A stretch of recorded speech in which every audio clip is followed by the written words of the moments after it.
Want to delete a Facebook message or entire chat for both sides permanently? Here's how to do it the right way.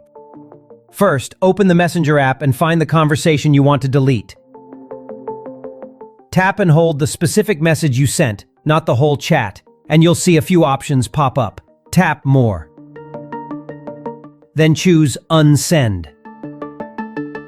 Now make sure you select Unsend for everyone, not just for you. This will permanently remove that message from both your chat and theirs. Keep in mind, this only works for individual messages, not entire conversations. If you want to delete the whole chat from your side, go back to the conversation list, tap and hold the chat and select Delete. But remember, this only deletes it from your account, not theirs. So to truly delete something from both sides, you need to unsend each message one by one.